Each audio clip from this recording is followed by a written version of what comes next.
तो SAP एक ERP है, ठीक है, जिसको हम यूज करते हैं बिजनेस मैनेज करने, ठीक है। अब बिजनेस क्या होता है, ठीक है, तो जो भी ऑर्गेनाइजेशन है, ठीक है, जो प्रॉफिट लेके आती है, ठीक है, प्रॉफिट अब कैसे भी आ सकता है, चाहे सर्विस सेल आउट करके हो, ठीक है, चाहे प्रोडक्ट सेल आउट करके हो, ठीक है। तो जितने भी तुमने बिजनेस अभी देखे हैं, ठीक है, मैं एग्जांपल लेता हूँ, जैसे बहुत सारे वर्टिकल्स हैं, तो एक वर्टिकल जैसे है हमारा, मैं ऐड करते जा रहा हूँ, ठीक है, इंडस्ट्री सेक्टर जो है अलग अलग है, ठीक है, इंडस्ट्री सेक्टर, तो एसएपी क्या करता है, बिजनेस मैनेज करता है। अब कौन कौन से बिजनेस मैनेज करता है, तो मैं यहाँ पे जैसे वर्टिकल है बहुत सारे, मैन्युफैक्चरिंग ले रहा हूँ, जहाँ पे एसएपी चलता है, ठीक है, उनका बिजनेस मैनेज करता है। और तुम्हारा फार्मास्यूटिकल इंडस्ट्री हो गई, ठीक है, फार्मास्यूटिकल। तो तीसरा हो गया तुम्हारा banking and IT, IT and banking, या टेली आईटी बैंकिंग, ठीक है। एक वेट हो गया तुम्हारा टेलीकॉम सेक्टर, टेलीकॉम सेक्टर के अलावा तुम्हारा हो गया केमिकल इंडस्ट्री, या एनर्जी सेक्टर लिख सकते हो, एनर्जी एंड यूटिलिटी, ठीक है। डिफेंस हो गया, गवर्नमेंट लिख देता हूँ, government and PSU, public sector unit, ठीक है, एनटीपीसी, बेस गेट, ठीक है, महारत्ना, नवरत्ना, जो सब पीएसयू में आ जाते हैं, ठीक है। Manufacturing, pharmaceutical, IT, banking, telecom, energy utility, government. अब ये वर्टिकल ले लेते हैं, कितने वर्टिकल हो गए, ये आपके 6 हो गए, ठीक है, टेलीकॉम हो गया। तो अब जितनी भी इंडस्ट्रीज होगी ना, तुम्हारी कंस्ट्रक्शन भी होती है, कंस्ट्रक्शंस, ठीक है। तो एसएपी जो बिजनेस मैनेज करता है, एसएपी ग्लोबल एक ईआरपी कह लो, ठीक है। हम लोग, मेरे लिए अगर एसएपी का एक सिंपल सा डेफिनेशन है तो वो है बिजनेस। एसएपी क्या है, बिजनेस। अब वो किसी भी तरीके का बिजनेस हो, एसएपी ने सभी के लिए प्रोडक्ट्स बनाए हैं, ठीक है, और वो जो प्रोडक्ट है वो ग्लोबली सारे सॉल्यूशन, सारी इंडस्ट्री सेक्टर की प्रॉब्लम जो है उसको सपोर्ट कर, ठीक है। तो जैसे मैन्युफैक्चरिंग इंडस्ट्रीज हो गई, उनके बिजनेस में अब क्या क्या जरूरत है, तो मैन्युफैक्चरिंग क्या करती है, प्रोडक्शन करती है, ठीक है। तो प्रोडक्शन के लिए उन्होंने बना दिया एक मॉड्यूल बना दिया, ठीक है, मॉड्यूल का मतलब भी बिजनेस होता है, ठीक है। तो प्रोडक्शन एक पार्ट का बिजनेस है, तो उसको मैनेज करने के लिए प्रोडक्शन पीपी बना दी, ठीक है। अब जहां भी प्रोडक्शन है उसको प्रोड्यूस करने के लिए किसी गुड को रॉ मटेरियल की जरूरत है, ठीक है, सर्विसेज की जरूरत है, ठीक है, परचेज की जरूरत है, बहुत सारी चीजों की जरूरत है। तो उसके लिए उसने बना दिया है, मटेरियल की जरूरत है तो मटेरियल मैनेजमेंट। मटेरियल मैनेजमेंट मतलब खाली मटेरियल नहीं, इसमें सर्विस भी आ जाती है, ठीक है। जरूरी नहीं है कि आपको सब कॉन्ट्रैक्टिंग की जरूरत पड़ सकती है। अगर आपका कुछ गुड्स ऐसा है जो आप सारा काम खुद नहीं मैनेज कर सकते, तो कुछ पार्ट आप बाहर से कराते हैं, फिर बाकी उससे कहते हैं सब कॉन्ट्रैक्टिंग, ठीक है। बिल्कुल, तो मटेरियल मैनेजमेंट दिया है उन्होंने, मटेरियल मैनेज करने के। अब सपोज करो आपके पास में अब गुड्स प्रोड्यूस हो गया, उसको सेल आउट करना है, अब आपके पास कस्टमर के ऑर्डर्स बहुत सारे हैं, तो ऑर्डर मैनेज करने के लिए, उसकी डिलीवरी टाइम पे करने के लिए, उसका रिवेन्यू जनरेट करने के लिए उन्होंने सेल्स डिस्ट्रीब्यूशन, ये सप्लाई चेन में आएगा भी है, किसमें आएगा? इस सप्लाई चेन में तो सब कुछ ही आ जाता है, ठीक है ना, डिस्कस करेंगे उसको। तो सेल्स डिस्ट्रीब्यूशन एसडी मॉड्यूल, ठीक है। अब एस का लिखा आपने, एसडी, एसडी मतलब, यस एसडी शॉर्ट फॉर्म भी लिख रहा हूँ साथ में, सेल्स डिस्ट्रीब्यूशन, ठीक है। उसके बाद मैं एक सेक्टर का पूरा डेफिनेशन दूंगा कि क्या क्या करते हैं, ठीक है। तो अभी मैं एक बार यहाँ स्क्रीन प्रेजेंट भी कर देता हूँ, ठीक है, क्योंकि इसमें दिख नहीं रहा है, ठीक है। अब मैन्युफैक्चरिंग सेक्टर देखो, एसएपी की ये डिफरेंट डिफरेंट इंडस्ट्री सेक्टर जहां वो चल रहा है, ठीक है, सपोर्ट कर रहा है जिस जिस बिजनेस को। तो मैं एक एग्जांपल ले रहा हूँ मैन्युफैक्चरिंग का, क्योंकि हम फरीदाबाद में है, मैन्युफैक्चरिंग इंडस्ट्री बहुत सारी है, एग्जांपल लेना बहुत आसान है, ठीक है। तो हमें जैसे यहाँ की सबसे बड़ी कंपनी एक एग्जांपल ले लेंगे हम, जेसीबी का एग्जांपल, ठीक है। तो अब मैन्युफैक्चरिंग करने के लिए हमें प्रोडक्शन की जरूरत है, प्रोडक्शन पार्ट है मैन्युफैक्चरिंग का। तो अब जहाँ बहुत सारा प्रोडक्शन हमें, जैसे एग्जांपल लिया हमने, जेसीबी में कितने कंपोनेंट लगते हैं, ठीक है, बहुत सारे रॉ मटेरियल चाहिए। मैं अगर केवल असेंबली, जैसे अभी एग्जांपल ले रहा हूँ उनकी असेंबली लाइन की बात कर रहा हूँ, तो असेंबल करने के लिए बहुत सारे पार्ट चाहिए, बहुत सारी सब असेंबली चाहिए, ठीक है, उन सबको मिला के क्या होगा, प्रोडक्शन बनेगा एक मशीन में, ठीक है, बिल्कुल। तो उसको मैनेज करने के लिए पीपी मॉड्यूल, ठीक है, मटेरियल में अब उनको अरेंज करने के लिए, क्योंकि पहले हमें वो सारे मटेरियल अरेंज करने पड़ेंगे, सारी सर्विस ही अरेंज करनी पड़ेगी, तो उसके लिए जरूरत है मटेरियल में। अब जब गुड्स प्रोड्यूस हो गया तो उसको बेचना है हमें, कस्टमर के ऑर्डर देखने हैं, ऑर्डर को टाइम पे डिलीवर करना है, उससे कितना पैसा आ रहा है बिल देखना है, इनवॉइस देखनी है, वो सारा आ जाता है आपका सेल्स डिस्ट्रीब्यूशन। अब आते हैं क्वालिटी मैनेजमेंट। अब हमें जो सब, देखो हमें अगर कोई भी प्रोडक्ट क्वालिटी का बनाना है, ठीक है, तभी वो मार्केट में ब्रांड किसका रहता है, जिसकी क्वालिटी अच्छी है। तो क्वालिटी हैंडल करने के लिए हमें क्वालिटी मैनेजमेंट मॉड्यूल चाहिए, क्यूएम। अब जैसे अगर तुम रॉ मटेरियल अच्छा लगाओगे तभी तो प्रोडक्ट अच्छा बनेगा। जहां जहां पे प्रोडक्ट, कोई भी चीज सर्विस आप ऐड कर रहे हो किसी प्रोडक्ट के अंदर, कोई प्रोसेस कर रहे हो, मशीनिंग कर रहे हो, अगर वो क्वालिटी अच्छी नहीं होगी तो अच्छा गुड्स नहीं आए। वो सारा करने के लिए मॉड्यूल बनाया है क्वालिटी, ठीक है। तो ये क्वालिटी, ये जितने भी मॉड्यूल हैं ये अपने आप में एक बहुत बड़ा प्रोसेस है, ठीक है। और उसको एसएपी ने देखा इंडस्ट्री सेक्टर में जाके कि क्या क्या प्रोसेस है, उस प्रोसेस की मैपिंग सिस्टम में करी, ठीक है। तो पहले प्रोसेस पता होनी चाहिए सारे की, वो प्रोसेस क्या है और उसकी मैपिंग कैसे हो रहा है, उसको सब ग्रुप में कन्वर्ट बिल्कुल बिल्कुल। और यूजर, जो एंड यूजर है, जो यूजर है वो उसको कैसे यूज करते हैं उस ईआरपी, ठीक है, क्वालिटी प्रोसेस को कैसे यूज करते हैं, प्रोडक्शन वाला प्रोडक्शन की कैसे प्रोडक्शन कैसे करता है उस ईआरपी में, मटेरियल मैनेजमेंट वाला उसको गुड्स को पीआर कर कहते हैं उसको, मैं आऊंगा जब पार्ट्स पे तो उसे डिटेल में डिस्कस करेंगे, पीआर पीओ, गुड्स को लेके आना, ठीक है, वो सारी चीजें। उसके अलावा एक फाइनेंस मॉड्यूल है, ठीक है, फाइनेंस कंट्रोलिंग कह लो, फीको बोलते हैं वैसे इसको, फीको, हाँ, फाइनेंस कंट्रोलिंग इसको कहते हैं फीको, ठीक है। ये सपोर्ट करता है, ये मटेरियल मैनेजमेंट के साथ ना इंटीग्रेटेड मॉड्यूल होता है, ये सब लेते हैं कि अगर हम क्यों कर रहे हैं कोई भी काम, बेनिफिट के लिए, ठीक है। तो जो भी हमने कंपनी खोली है उसका लॉस प्रॉफिट, उसकी उसमें खर्चे कितने हैं, उसमें लेजर खाता कितना है, या ठीक है, इन्वेंट्री कितनी है, फिनिश गुड की इन्वेंट्री कितनी है, वेंडर की लायबिलिटी कितनी है, पैसे कितने देने हैं, तो पैसे का जो भी फंड वगैरह का है वो फिक्र, ठीक है।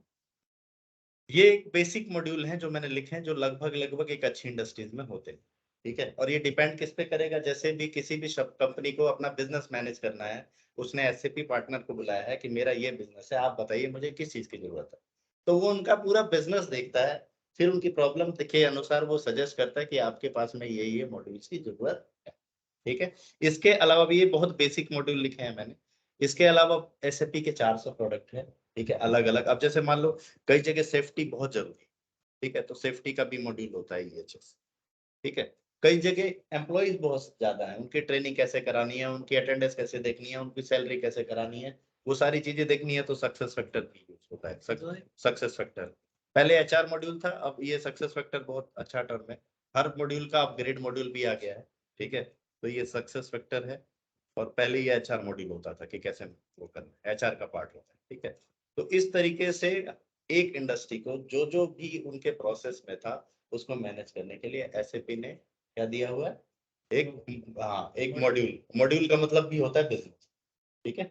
तो उस प्रोडक्शन का बिजनेस कैसे मैनेज होगा, वो प्रोडक्शन प्लानिंग मॉड्यूल बताएगा, मटेरियल मैनेजमेंट का कैसे। अब एक नया मॉड्यूल है वेयर हाउस मैनेजमेंट, बहुत नया तो नहीं है, बहुत पुराना है, लेकिन हमारे यहाँ जीएसटी नहीं थी, ठीक है, पहले, अब चालू हुई है ना जीएसटी।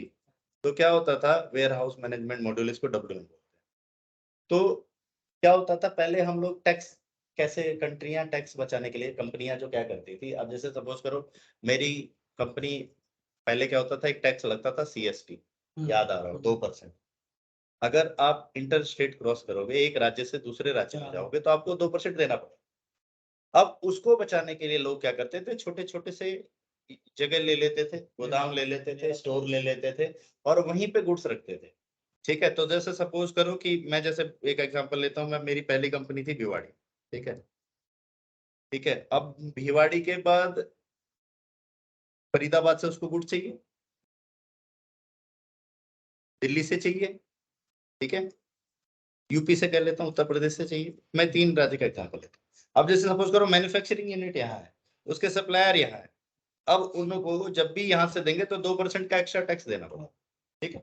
अब वो 2% बचाने के लिए लोग क्या करते थे, भिवाड़ी में छोटी छोटी दुकानें थी, उठा के यहाँ रख ली, यहीं रख ली और यहीं से यहीं सप्लाई कर दी, वो 2% बचाने के लिए। तो जैसे सपोज करो 200 जगह है, अगर बड़ा फर्म है, 200 छोटी छोटी जगह ले ली तो उसका कॉस्ट बहुत लगता था, लेकिन फिर भी वो 2% से कम पड़ता था, इसलिए वो ये बचाते थे, डायरेक्ट कॉस्ट बच जाती थी, क्योंकि डायरेक्ट पैसा कटता था, सी फॉर्म वगैरह लगता था।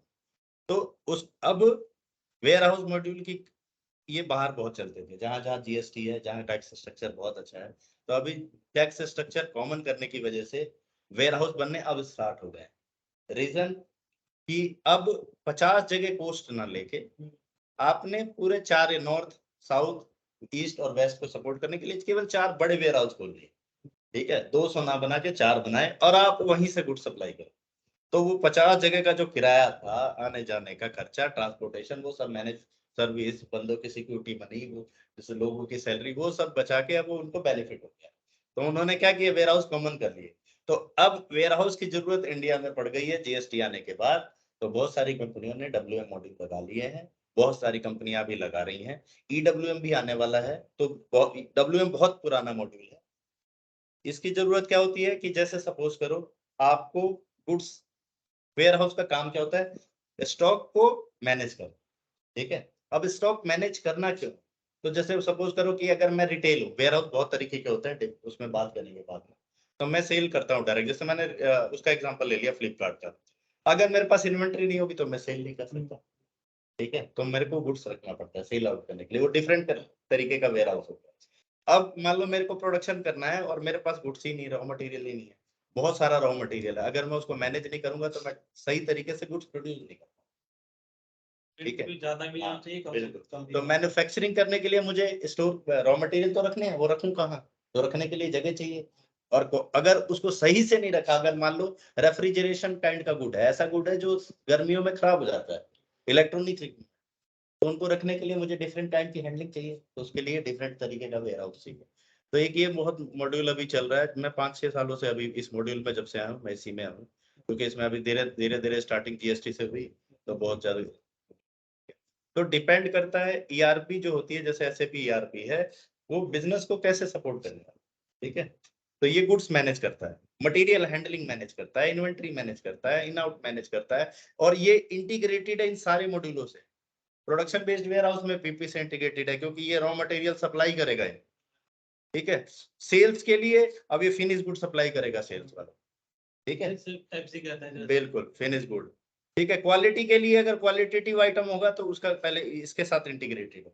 तो ये जो, कैसे हाँ, क्वालिटी के साथ कैसे होगा सर? तो जब मटेरियल रॉ मटेरियल आएगा तो सबसे पहले उसका इंस्पेक्शन प्लान बनता है, उसकी कैरेक्टरिस्टिक के हिसाब से, फिर उस इंस्पेक्शन प्लान के हिसाब से लॉट बनेगा, लॉट के हिसाब से मैं तुम्हें बताऊंगा।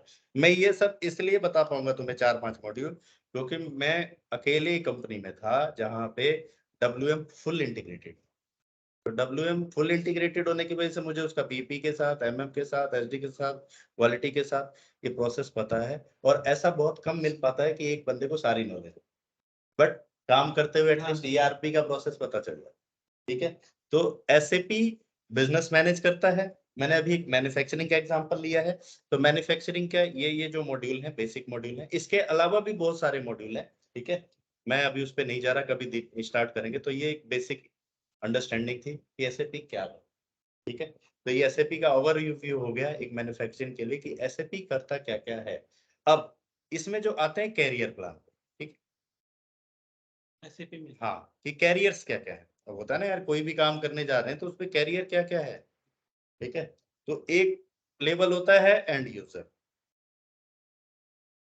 एंड यूजर क्या होता है, जो एसएपी को यूज कर रहे हैं, जैसे अभी आप व्हाट्सएप यूज करते हो, तो एसएपी का जो यूजर है, जो बिजनेस में सपोर्ट कर, प्रोडक्शन वाला है, प्रोडक्शन के बंदे हैं, वो एसएपी यूज करेंगे तभी तो प्रोडक्शन ऑर्डर बनाएंगे, प्रोडक्शन कंफर्म करेंगे, वो तो सारे एंड यूजर हो गए। परचेज की टीम हो गई मटेरियल मैनेजमेंट में, वो पीआर बनाएगी, देखेगी पीआर रिक्वायरमेंट क्या आई है, सीओ बनाएगी, मटेरियल लेके आएगी, वो तो वो सारे लोग जो होते हैं वो एंड यूजर, जो एसएपी को यूज कर रहे हैं बिजनेस को चलाने में, ठीक है। तो ये फर्स्ट लेवल का होता है। तो मैं तुम्हें जितने भी प्रोसेस है, बेस्ट प्रोसेस वो सारे मैं तुम्हें बता दूंगा कि वो यूज कैसे करे जाए। ये पहला लेवल होता है, ये करना ही चाहिए, ठीक है। उसके बाद अब एसएपी चलता कैसे है ना, ये देखो तुम तो फ्रंट एंड पे चला रहे हो, ठीक है। वो बिजनेस की जो मैपिंग है, ठीक है, उसको ये आ जाती है दूसरी पोजीशन कंसल्टेंट। ये वो होते हैं जो सॉल्यूशन प्रपोज करते हैं, सॉल्यूशन बनाते हैं, बिजनेस में स्टैंडर्ड जो प्रोसेस है उसकी मैपिंग कर, ठीक है। ये एंड यूजर को सर वो हो गए जो हम जैसे चला रहे हैं, यूज कर रहे हैं। बिल्कुल। वही कंसल्टेंट की क्या होगा? कंसल्टेंट वो होते हैं, जैसे मान लो अब एसएपी लगाना है, तुम्हारी एसएपी, तुम्हारी इंडस्ट्री एसएपी नहीं यूज कर, बट अब तुम्हें एसएपी लगाना है, तुम्हें पता है एसएपी में ये काम मेरा आसान हो जाएगा।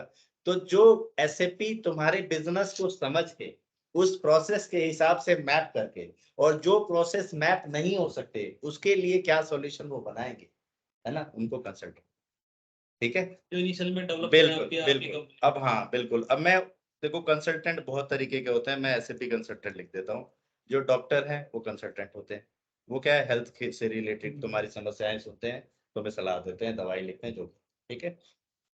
लॉयर भी कंसल्टेंट होते हैं, वो भी वही तुम्हें सॉल्यूशन ही देते हैं कि भैया तुम्हारा ये केस है, ये है, ये है, ये है, ये है। वो एक स्टैंडर्ड तरीका होता है, स्टैंडर्ड नहीं हो सकता तो उनके पास भी होता है कि क्या कैसे जाया जा सकता है, स्ट्रेटेजी क्या हो सकती है। तो कंसल्टेंट वो होते हैं जो सॉल्यूशन प्रोवाइड करते हैं बिजनेस को, ठीक है। अब सारी चीजें तो स्टैंडर्ड से कई बार नहीं मिल पाती, क्योंकि एसएपी ने एक इंडस्ट्री को देख के नहीं बनाया था, सारी इंडस्ट्री को देख के। बट कुछ कंपनियों में वो प्रोसेस ही इतना क्रिटिकल होता है जो एसएपी के स्टैंडर्ड को मैच नहीं करता, बट उनके बिजनेस का प्रोसेस है, बट उसको भी तो सॉल्यूशन में लाना है, क्योंकि वो तो बिजनेस चलाने के लिए चाहिए, तो इसलिए वही, ठीक है। तो दूसरा ये हुआ। तीसरे आ जाते हैं, तुम्हारा तीसरा लेवल आ जाता है तुम्हारा ऑडिटर। अब ये जो प्रोसेस बनाया है इन्होंने, ठीक है, और ये जो चला रहे हैं, उसमें लूप होल, जो गैप है, वो ये ढूंढते हैं, और ये मैनेजमेंट को बताते हैं भैया तुम्हारा ये जो प्रोसेस है, तुम्हारा ये जो है, यहाँ ये लूप है, ये तुम्हें ये ठीक करना चाहिए, नहीं तुम्हारी कंपनी वो लॉस हो जाएगा, या तुमको गलत दिखाया जा रहा है, या ऐसे तो ये तुम्हारा ईआरपी ठीक नहीं है, ऐसे तो कंपनी खराब हो जाएगी, लॉस में चली जाएगी, ठीक है। हाँ, तो ये ऑडिटर है, और ये 4-5 कंपनियां होती हैं जो ऑडिट करती हैं, बिग फोर बोला जाता है उनको, बिग फोर। और बिग फोर में वो 4 कंपनियां जो हैं, एक डिलॉयट है, पीडब्ल्यूसी है, ईवाई है, केपीएमजी है, ठीक है। ये वो करते हैं। चौथा एक होता है सॉल्यूशन आर्किटेक्ट। तो ये कई बार देखो, ये जो लोग है ना, ये कंसल्टेंट जो है, यही आगे ग्रो करके जाते हैं, ठीक है। तो सॉल्यूशन आर्किटेक्ट जो होता है वो बनता एसएपी का सॉल्यूशन ही बनाते हैं। उन्होंने प्रॉब्लम्स देखी बहुत आ रही हैं, उसका एग्जैक्ट सॉल्यूशन क्या होना चाहिए वो देखा, और फिर उसके हिसाब से उसको, ठीक है, वो सॉल्यूशन इस लेवल है। अब मैं तुम्हें इसमें करियर में ये तो वो हो गए, लेवल हो गए।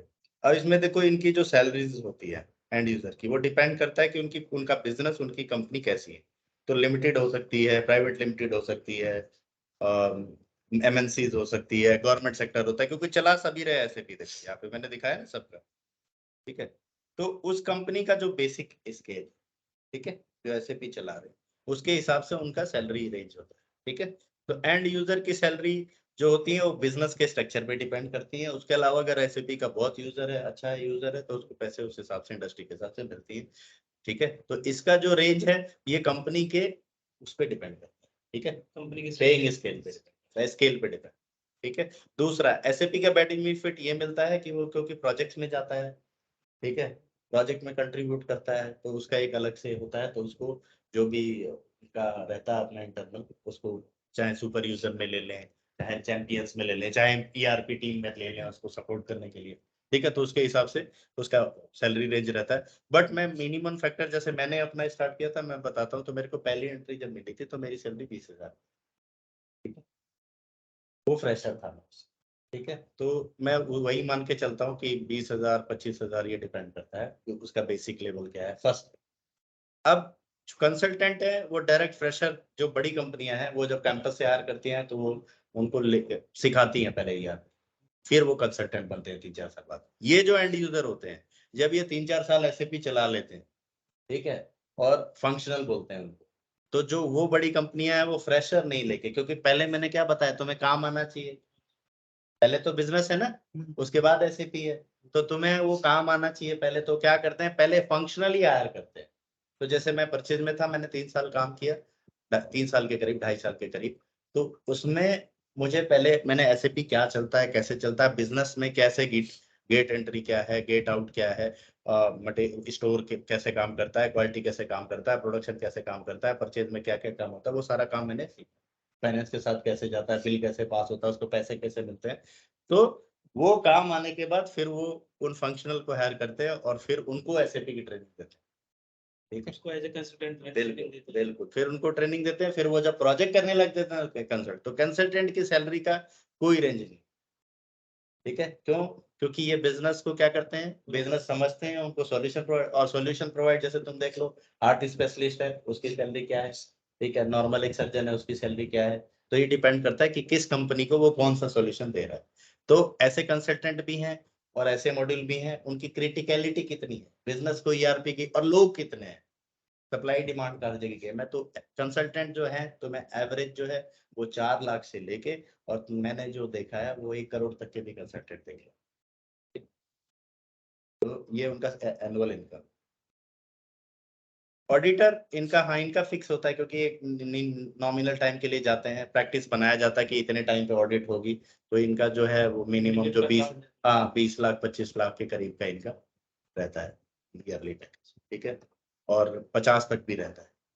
ठीक है, मिनिमम है कि ये 12-15 लाख से ऊपर ही होता है, इससे कम नहीं होता। ठीक है, कंसल्टेंट की कोई रेंज नहीं है, क्योंकि ये सॉल्यूशन प्रोवाइड करते हैं, अब वो जैसा सॉल्यूशन वैसा है। ठीक है, सॉल्यूशन आर्किटेक्ट की बहुत लेवल है, इस लेवल पे मैं कभी बैठा नहीं हूँ, कुछ पता है नहीं कि क्या है, क्या लेते हैं, क्या करते हैं। ठीक है, तो ये जो स्ट्रेटजीज है वो है। तो एक्सपीरियंस जो है, एंड यूजर 2-3 जितने दिन रहे एंड यूजर, मैंने देखा है लोग अपना पूरा जीवन निकाल देते हैं इसमें। काम करते हुए खुश है, अपने काम में खुश है, ऐसे भी चलाने में खुश है, वही करते रहते हैं। उनको जो भी है उनकी इंडस्ट्री के हिसाब से उन्हें ग्रोथ मिलती रहती है 10%। बट इसमें भी लाखों पे लोग होते हैं, क्यों? क्योंकि वो बिजनेस भी कर रहे हैं, ठीक है, और काम भी कर रहे हैं, और ऐसे भी चला रहे हैं। ये वाला प्रोजेक्ट पे डिपेंड करता है कि वो प्रोजेक्ट पे, तो तुम प्रोजेक्ट पे जिस पे गए उसके हिसाब से उनको बेनिफिट मिलते हैं। जितना सीखा उसके हिसाब से उनको पैसा मिलता है, जितनी मेहनत की, जितनी नई टेक्नोलॉजी सीखी, जितनी रेयरेस्ट चीजें सीखी, उतना उनको बेनिफिट। ठीक है, ऑडिट का जिस कंपनी का है उसका जो बजट है, जो ऑडिटर है उस किस लेवल की ऑडिट वो करवाता है, अगर वो बड़े क्लाइंट लेता है तो ज्यादा पैसे लेंगे। तो ठीक है, तो ये है कैरियर, ये था एसएपी। ठीक है, अब इसमें कोई क्वेश्चन है तो पूछो। तो कैरियर जो आपने बताया, ये इसकी फील्ड क्या, आईटी या नॉन आईटी? जैसे मैं एक नॉन आईटी का अब हाँ मैं बताता हूँ, देखो मैं अपने इंट्रोडक्शन मैंने नहीं दिया। मैं मैकेनिकल इंजीनियर था, ठीक है, और मैंने जब जॉब ढूंढनी चालू की, जॉब नहीं मिली। तो जॉब नहीं मिल रही थी, तो फिर मैंने टीचिंग करनी चालू की, 2 साल बच्चों को पढ़ाया। उसके बाद मैं मैकेनिकल लाइन से था, तो मैं परचेज में मुझे पहले ही, मैं टेक्निकल बिल्कुल नहीं था। ठीक है, किस फील्ड में, आईटी में। मैकेनिकल वाला टेक्निकल तो होता है, टेक्निकल इंजीनियर अगर टेक्निकल नहीं हो, बट वो उसकी अलग टेक, मैं मशीनों के साथ जानता था, मशीन के बारे में पढ़ा था। वो मशीन दूसरी तरीके की थी, है ना, बट इन्फो आईटी का बिल्कुल नहीं। तो वो बिजनेस समझने की वजह से, बिजनेस जो जानता है वो जरूरी नहीं है कि आईटी का बंदा, जरूरी है नहीं, क्योंकि बिजनेस जो कर रहा है, जो प्रोसेस कर रहा है, उसके लिए आईटी का होना जरूरी नहीं। बिजनेस ग्रो करना चाहिए। बिल्कुल। अब उसके बाद जब बिजनेस समझ लिया कि ये ऐसे चलता है, अब उसके बाद आईटी में वो ईआरपी में कैसे होगा, उसके प्रोसेस क्या है, हर चीज का एसओपी होता है ना, तो उसके स्टैंडर्ड प्रोसेस क्या है वो इस। तो जब मैं इधर आया तब मैं आईटी फील्ड में आया। ठीक है, तो अभी भी मुझसे कोई पूछता है तो मैं कहता हूँ मैं आईटी का बंदा नहीं हूँ, बट मैं एसएपी सपोर्ट करता हूँ, एसएपी कंसल्टेंट हूँ। ठीक है, बिजनेस देखता हूँ, फंक्शनल, टेक्निकल नहीं। अब इसमें भी टेक्निकल लाइन आती है, बाद में बात करेंगे कि उसमें क्या क्या रहता है। जैसे सर किसी ने पूछा what is SAP, only SAP is business developer या कुछ और? और नहीं, एसएपी किसी ने पूछा तो एसएपी को तुम बोल सकते हो it is the one of the best ERP solution for business. ठीक है, जो बिजनेस सपोर्ट करता है। ठीक है, सो ऐसे, और एक चीज ऐसे भी बोलते हो, SAP support business to manage their operations, whether it is manufacturing, services, telecom, IT, whatever the business company is doing, SAP support all kind of solution. ठीक है, वो एसएपी करता है। ठीक है, तो ये मैं रिकॉर्डिंग अभी ऑफ कर देता हूँ, क्योंकि बहुत बड़ी हो जाती है तो डाउन वो करने में भी टाइम लगता है बहुत।